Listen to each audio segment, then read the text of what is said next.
Écoutez, on pourrait croire qu'il y a un intérêt à préserver la plus de centaines de vies israéliennes à Gaza. Pourtant, les annonces militaires et ce qu'on voit depuis 2 jours laissent à croire que l'armée israélienne veut faire vite oublier ces défaillances des derniers jours.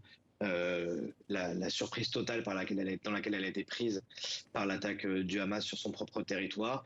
Les bombardements des derniers jours ont fait déjà énormément de morts du côté civil palestinien, et l'annonce qui vient d'être faite d'une coupure totale de l'électricité et de l'interdiction de vivre, de rentrer à Gaza, laisse présager probablement le pire. Et on sait que les services de renseignement israéliens sont plutôt réputés. Comment expliquer cette défaillance que vous évoquiez à l'instant? Alors il y a évidemment une enquête interne qui sera conduite du côté israélien et sur des éléments qui sont apportés à notre connaissance aujourd'hui. Il y a un fond politique qu'on peut avoir en tête. Le premier, c'est que depuis l'annonce de sa coalition gouvernementale, Benjamin Netanyahou a mis un effort sur la sécurité de la Cisjordanie, c'est-à-dire la protection des colons et des mouvements de colons qui sont allés attaquer de plus en plus régulièrement les villages de Cisjordanie. C'est un effort militaire qui a coûté le déplacement d'une large partie des troupes de Gaza vers la Cisjordanie pour satisfaire à des ambitions purement électorales de sa coalition. Et puis le second, c'est qu'ils ont cru que le Hamas pouvait s'acheter avec une paix économique à grand minima dans Gaza. Et ils ont oublié que le fond du problème est politique et que la réaction serait probablement politique, que le peu d'argent déversé sur Gaza n'allait pas effacer les raisons du conflit. Alors, les otages, on y revient un instant.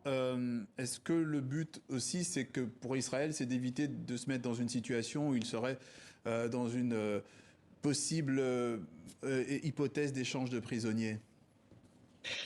C'est très clair, en tout cas, le Hamas et le djihad islamique. Rappelons que le Hamas annonce à peu près 100 détenus, 100 otages, et le djihad islamique une trentaine, ont d'ores et déjà fait savoir par voie de communiqué et par l'intermédiaire du Qatar qu'ils voulaient négocier l'échange de ces prisonniers contre la libération des 4500 prisonniers politiques palestiniens en Israël.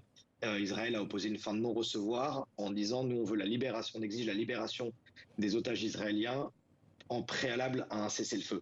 Donc les deux camps ont posé leurs conditions qui sont aujourd'hui irréconciliables.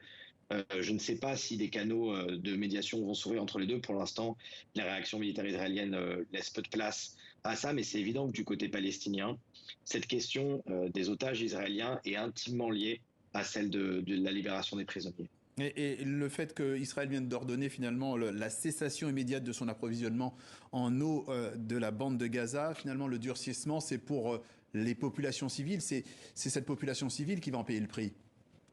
Absolument, et c'est malheureusement une doctrine militaire israélienne de longue date de viser, alors pas forcément par des frappes militaires, mais vous le voyez ici par des blocus ou un siège, qui sont des techniques quasi médiévales, de viser les populations civiles pour qu'à leur tour, elles fassent pression sur les groupes armés qui sont en leur sein. C'est une technique qui a peu abouti, mais qui fait des ravages au sein de la population.